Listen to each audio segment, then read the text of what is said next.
थोड़ा सा समय लग जाता है। देखो बच्चों, वैसे तो मैं तुम्हारा स्वागत कर ही दिया, स्क्रीन पर लिखाई है वेलकम, और जाहिर सी बात है कि आप जितने बच्चे यहाँ जुड़े हैं वो सारे के सारे बच्चे जो हैं वो 11वीं क्लास में हैं और अपनी जीवन की नई पारी को खेलने के लिए उतावले हैं, और कहीं ना कहीं आपके मन में एक्साइटमेंट है, क्योंकि अभी तक का जो सफ़र आपका रहा, अभी तक आप थे 10वीं क्लास में, और मुझे ऐसा लगता है कि 10वीं क्लास का शायद अभी रिजल्ट आया भी नहीं है, या आ गया है पता नहीं। क्या 10वीं क्लास का रिजल्ट आया है क्या? हिमांशु कुमार, यशराज, बताओगे मुझे जरा?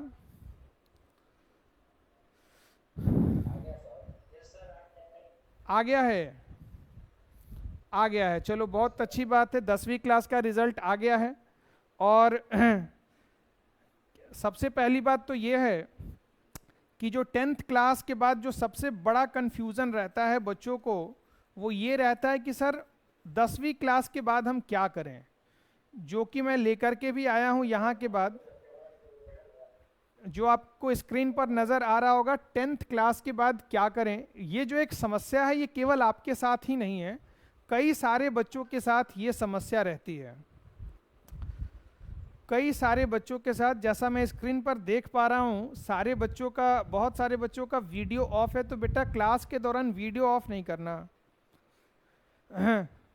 सारे बच्चे को मैं ये बात कह रहा हूँ, इसका जो कारण है वो सिंपल है कि ऑनलाइन क्लास पर जब मैं रिसर्च किया तो मैं यही देखा कि जब बच्चों का अटेंशन नहीं रहता, बीच बीच में नोटिफिकेशन आता है, आप नोटिफिकेशन को देखते हो, उस पर क्लिक करते हो, आपका ध्यान डिस्ट्रैक्ट होता है, जिसकी वजह से आपको ऑनलाइन क्लास में दिक्कत होती है। तो ये एकमात्र ऐसा प्लेटफॉर्म है जहां पर मैं कोशिश कर रहा हूं कि मैं आप पर नज़र रख पाऊं, मैं चाहे दुनिया के किसी कोने में क्यों ना हूं, लेकिन वहां से बैठ करके भी आपको एक अपनापन वाली फील दिला पाऊं कि आपके ऊपर सेम वैसे ही नज़र डाली गई है जैसे कि ऑफलाइन क्लास के अंदर डाली जाती है। ठीक है, तो इसीलिए आपका वीडियो ऑन रहेगा तो मुझे दिखेगा कि आप कितने अटेंटिव होके पढ़ाई को कर रहे हैं। ठीक है, चलो एनीवे,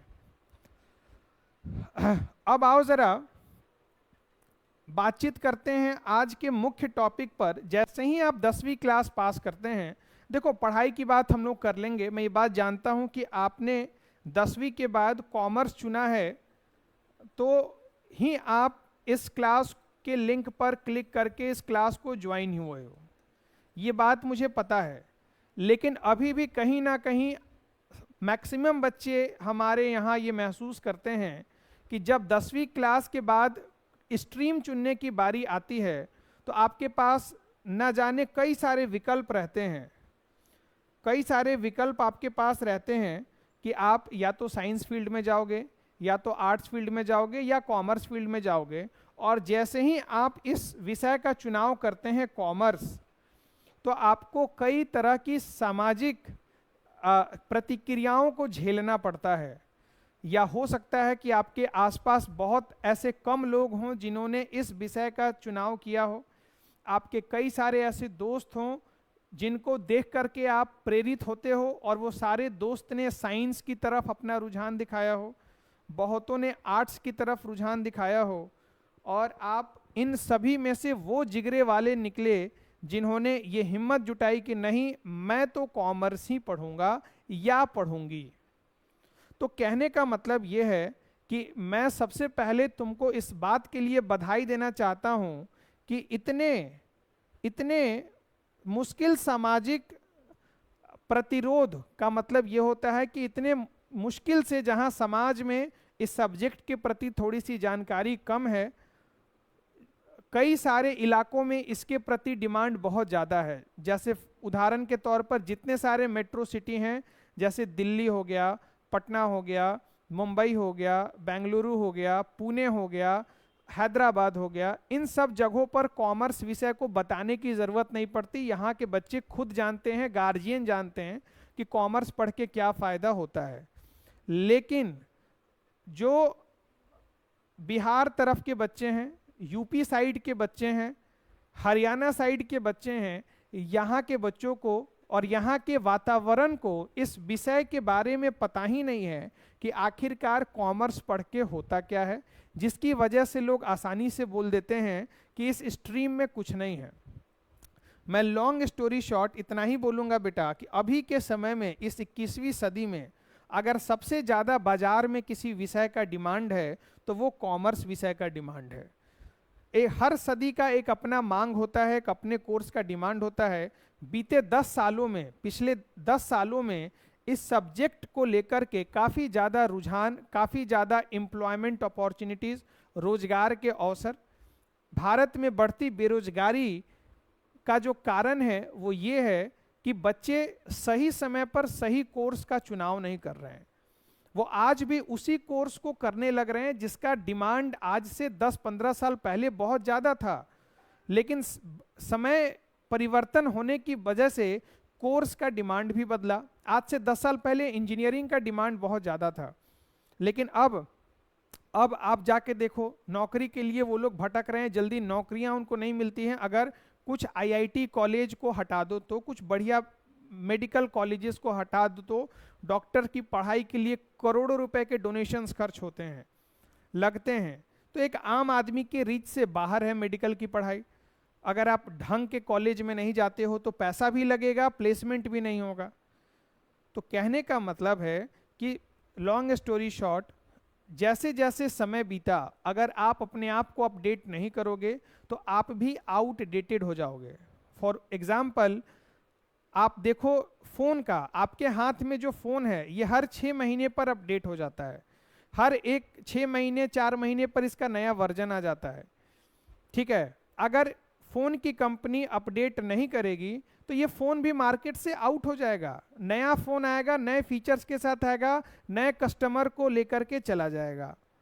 तो कहने का मतलब है कि जब इतनी सारी चीज़ें बाहरी वातावरण में हो रही हैं तो एक स्टूडेंट के लिए सबसे ज़्यादा ज़रूरी चीज़ ये है कि बदलते समाज के हिसाब से, बदलते डिमांड के हिसाब से वो देखे कि अभी के समय में किस कोर्स का रिक्वायरमेंट सबसे ज़्यादा है। तो मेरे हिसाब से जब आप रिसर्च करोगे तो वहाँ आपको ये सब्जेक्ट बहुत ज़्यादा हेल्प करेगा। इस बेरोजगारी के दौर में भी यहाँ रोजगार के अवसर बहुत हैं। आसान भाषा में मैं यही कहूँगा, अगर आपको इस सब्जेक्ट का डेप्थ नॉलेज हो जाता है तो आप कभी भी सरकारी नौकरी के भरोसे नहीं रहोगे। आप अपना रोजगार खुद ढूंढ सकते हो। आपको सरकार चाहे रोजगार दे या ना दे, बहुत सारे प्रोफेशनल कोर्सेज ऐसे हैं जिसको करने के बाद आपका लाखों का पैकेज लगता है। ठीक है, 1000 के लिए तो आपको सोचना ही नहीं, 25-30 हज़ार रुपये तो यूं ही आप कमा लोगे। ठीक है, और याद रखना एक बात मैं और देखता हूं कि अभी के समय में जितने भी बच्चे साइंस लेने वाले हैं, आप देख लेना कि साइंस लेने वालों की संख्या चाहे जितनी भी हो, उनमें से 95% बच्चा जो है जैसे ही 12वीं पास करेगा वो इस विषय का साथ छोड़ देगा। 12th क्लास पास करते वो इस विषय को छोड़ देगा और वो एंट्री मारेगा एक और नए सब्जेक्ट में जिसका नाम होगा आर्ट्स। कहने का मतलब ये है कि वो अपने ग्रेजुएशन की जो पढ़ाई है वो इस विषय से करेगा, और उसने अपनी 11th-12th की पढ़ाई करी है साइंस विषय से। अब एक बात बताओ, दाल भात चोखा घी सबको एक में मिला दिया, 11वीं 12वीं पढ़ा साइंस और ग्रेजुएशन में ले लिया आर्ट्स। 95% बच्चा, आप अपने आसपास देखिएगा, जो भी बच्चे साइंस 11th-12th में पढ़े होंगे उनमें से मेजॉरिटी बच्चों ने आर्ट्स ले लिया होगा ग्रेजुएशन में आते आते तक। ये क्या है? ये वही है कि आपने बिना किसी प्लानिंग के साइंस लिया और बाद में मजबूरन आपको उसको छोड़ना ही पड़ा। अगर ये फैसला आप समय पर ही, अगर आर्ट्स ही पढ़ने का मन था तो 11th-12th में ही आर्ट्स पढ़ लेते, कम से कम तुम्हारा बेस मजबूत तो हो जाता। ठीक है बच्चों, तो आप भी समझदार हैं, बहुत सारी चीज़ों को तो आप पहले ही लड़के इस विषय को चुने हो, तो इस समस्या से आप कहीं ना कहीं बाहर आ चुके हो कि 10वीं के बाद क्या करें। ठीक है, तो इस पर मैं और लंबा चर्चा नहीं करूंगा। और आपके विषय का क्या स्कोप है, स्कोप ऑफ कॉमर्स, ये बहुत बच्चों के मन में सवाल रहता है। तो इसके लिए मैं एक अलग से वीडियो लेकर के आऊँगा जिसमें मैं आपको बताऊँगा कि कॉमर्स स्ट्रीम का स्कोप कैसे आज के समय में बाकी कोर्सेज के मुकाबले बहुत ज़्यादा हो गया है। चलो फिलहाल मैं अपने बारे में कुछ बच्चों को बता दूं कि अभी तक हमारी सारी की सारी क्लासेस जो थीं वो ऑफलाइन भी चलती थीं, ऑनलाइन भी चलती थीं, लेकिन ऑनलाइन पर फोकस कम था क्योंकि ऑफलाइन से समय नहीं मिल पाता था। अब समय बदला किसी कारणवश, अब हमारी मैक्सिमम क्लासेस जो हैं वो ऑनलाइन चलेंगी। जो मेरे एरिया से जुड़े बच्चे हैं उनको ही कुछ क्लासेस मैं ऑफलाइन बता पाऊंगा, मैं उनसे पर्सनली बात करूंगा। जो लोग भी बिहार रीजन से होंगे वो मुझसे बात करेंगे, चंपारण, पूर्वी चंपारण से होंगे वो भी बात करेंगे, मैं बताऊंगा।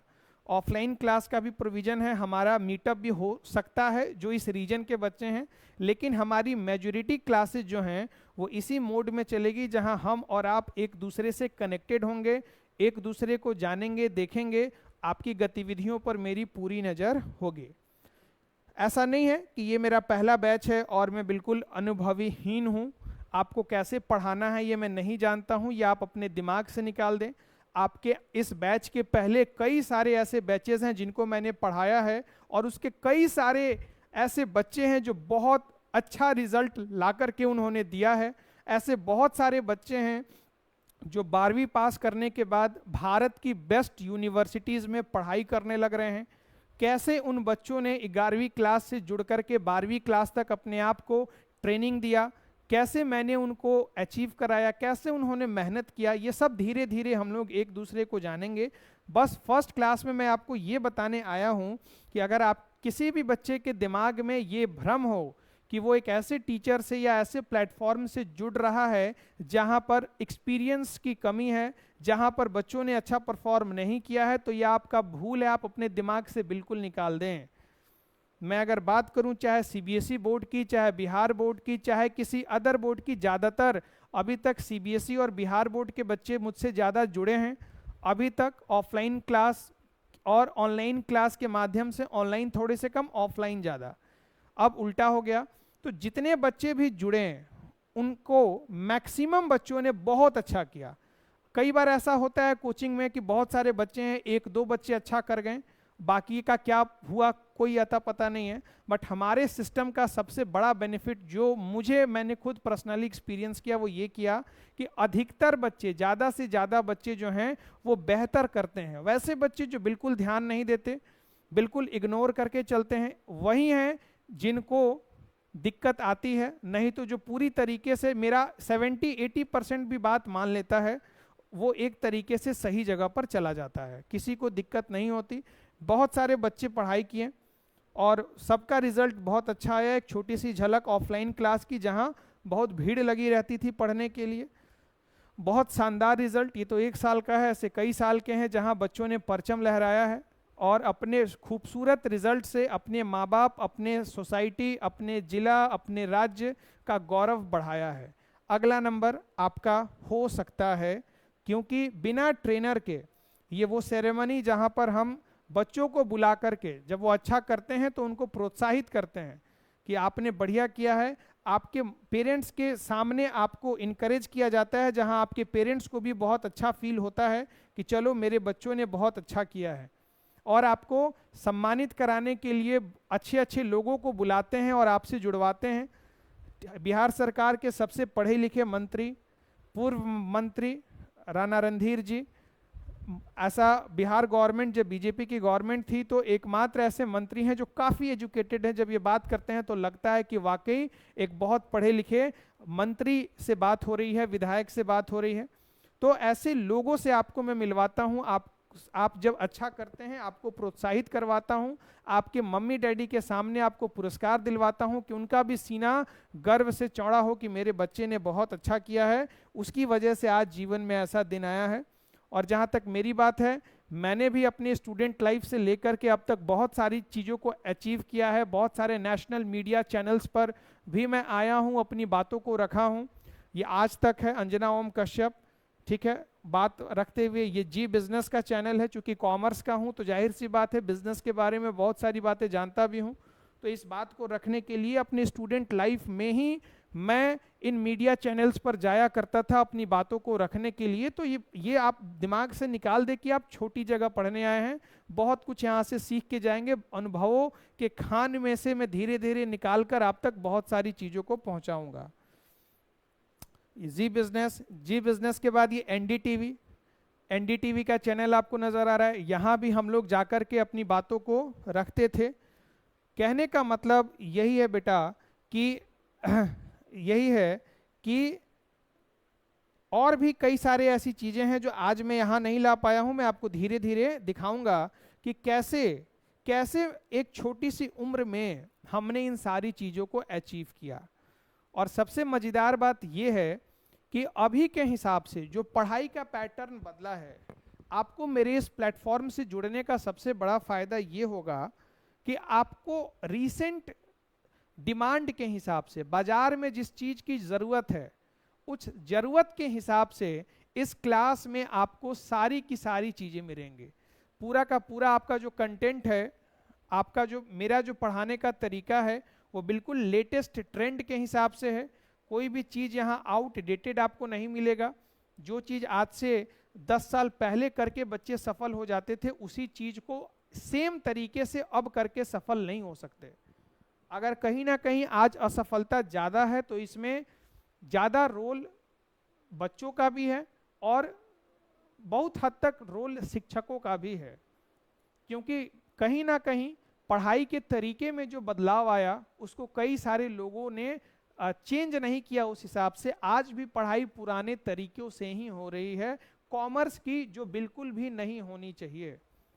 चाहे आप भले कहीं भी क्लास करते हो, यहाँ जुड़े हों, आप जब भी एक चीज़ महसूस करेंगे, एक्सपीरियंस बोल रहा है कि अभी भी कॉमर्स के पढ़ाई में बहुत ज़्यादा बदलाव नहीं आया। जो लोग भी क्लासेस कहीं और करते होंगे, सेम उसी पैटर्न से आज भी पढ़ाई होती है, कुछ उसमें नया नहीं है। और वो पुराना पैटर्न क्या है? सबसे पहले जब आप जाएंगे क्लास में तो आपको किताब खरीदवाया जाएगा, प्रेरित किया जाएगा कि आप किताब को खरीदें। टीचर के पास भी बुक होगा, स्टूडेंट्स के पास भी बुक होगा। किताब को लाइन बाय लाइन पढ़ाया जा रहा है, क्वेश्चन को लाइन बाय लाइन करवाया जा रहा है। तो इसी तरीके से पढ़ाई 15 साल 20 साल पहले से होता आ रहा है।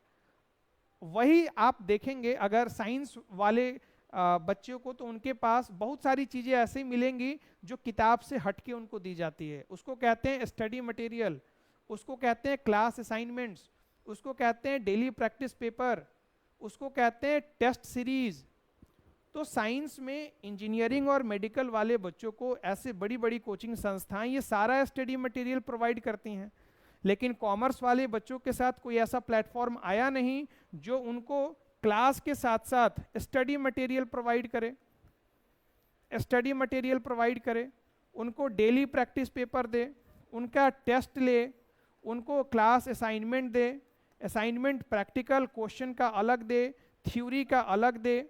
कहने का मतलब ये है कि ऐसे बहुत सारी इनोवेटिव मटेरियल्स हैं जो बच्चों को, कॉमर्स वाले बच्चों को मिलना चाहिए। लेकिन अपने यहाँ जो कॉमर्स की पढ़ाई का सिस्टम है वो क्या है, इन सबको ताक पर रखते हुए ये नहीं दिया जाएगा बच्चों को। बच्चों को केवल कहा जाएगा कि आप बुक खरीदिए, टीएस ग्रेवाल की अकाउंट्स की बुक खरीद लीजिए, उससे सवाल कराया जाएगा।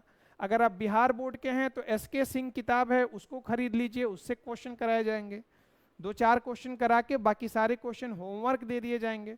तो ये कहने, मैं ये नहीं कह रहा हूँ कि इससे आप बढ़िया नहीं कर सकते, लेकिन ये तरीका बहुत पुराना तरीका है। ऐसा थोड़ी है पुराने फ़ोन से बात नहीं होती, ऐसा थोड़ी है किसी के पास 2013 का फ़ोन है तो वो काम नहीं करेगा, उसमें सिग्नल आना बंद हो गया, उसमें नेटवर्क नहीं आ रहे हैं।